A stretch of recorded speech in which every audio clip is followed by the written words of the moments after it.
नमस्कार मित्रांनो, आपल्या आयुष्यात घर ही सर्वात मोठी गुंतवणूक आणि स्वप्न असतं. आपण घर बांधताना खूप विचार करतो, पैसे खर्च करतो, पण ते घर आपल्याला अपेक्षित सुख, शांती आणि समृद्धी देईल याची खात्री कशी करायची, येथेच महत्त्व येतं ते म्हणजे वास्तुशास्त्रचं.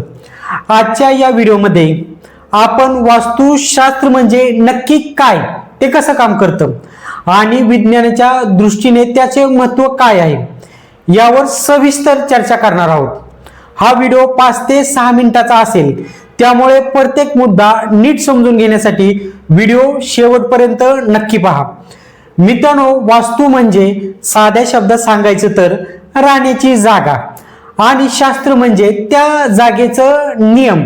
अनेकदा लोकांना वाटतं की वास्तुशास्त्र म्हणजे केवळ दिशांचा खेळ किंवा काही जुन्या समजुती आहेत, पण खरं सांगायचं तर हे एक शास्त्र आहे जे निसर्गाच्या ऊर्जेचा समतोल राखण्यावर भर देतं. आपलं शरीर ज्या 5 तत्वांनी बनले आहे, पृथ्वी, जल, अग्नी, वायू आणि आकाश, याच 5 तत्वांचा ताळमेळ आपल्या घराशी घालणं म्हणजे वास्तुशास्त्र. आता आपण समजून घेऊया की हे शास्त्र काम कसं करतं. पृथ्वीवर 2 प्रकारच्या मुख्य शक्ती सतत कार्यरत असतात. एक म्हणजे सौर ऊर्जा आणि दुसरं म्हणजे चुंबकीय ऊर्जा. सूर्य पूर्वेला उगवतो, त्यामुळे पूर्वेकडे येणारी किरण ही आरोग्यासाठी अत्यंत लाभदायक असतात.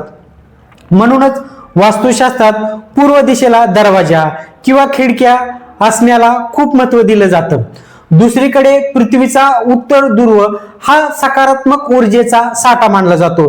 तेथून येणारी चुंबकीय ऊर्जा आपल्या मेंदूसाठी आणि विचारांसाठी पोषक असते. जर तुमचं घर या ऊर्जेच्या प्रवाहात अडथळा निर्माण करत असेल तर त्यालाच आपण वास्तु दोष म्हणतो.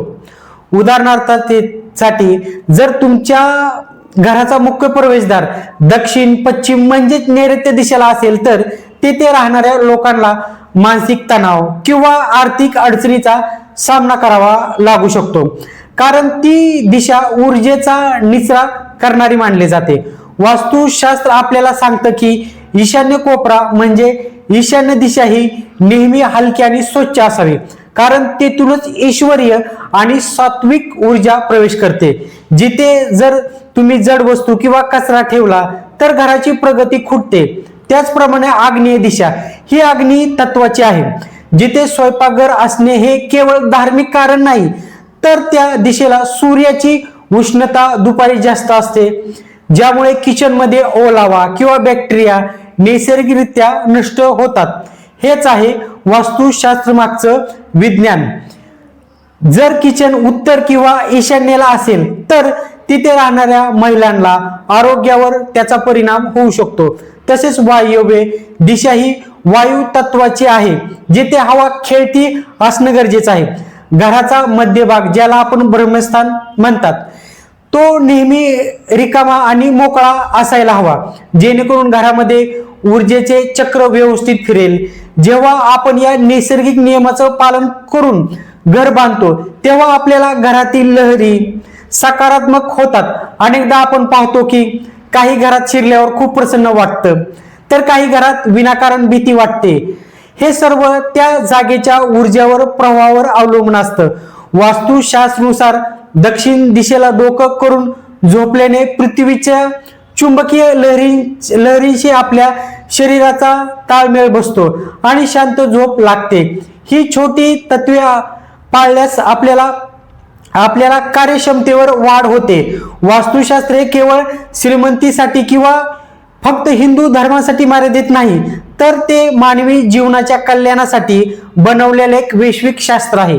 घराबाहेर झाडे कोणती असावीत, पाण्याची टाकी कुठे असावी, अगदी पायऱ्यांची संख्या किती असावी, या प्रत्येक गोष्टी मागे एक लॉजिक दडलेला आहे.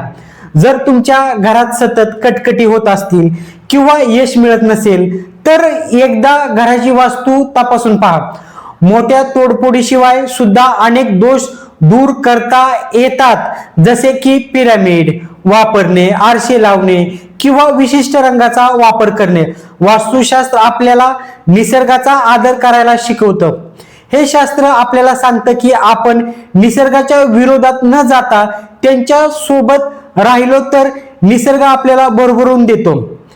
व्हिडिओच्या शेवटी मी एवढंच सांगेल की वास्तुशास्त्र म्हणजे केवळ चमत्कार नाही, तर ती एक जीवनशैली आहे. जेव्हा तुमचं घर निसर्गाच्या तालावर चालतं तेव्हा तुमचं आयुष्य आपोआपच सुसह्य होतं. तुम्हाला जर हा व्हिडिओ आवडला असेल, आपल्या चॅनलला सबस्क्राईब करायला आणि लाईक करायला अजिबात विसरू नका. धन्यवाद.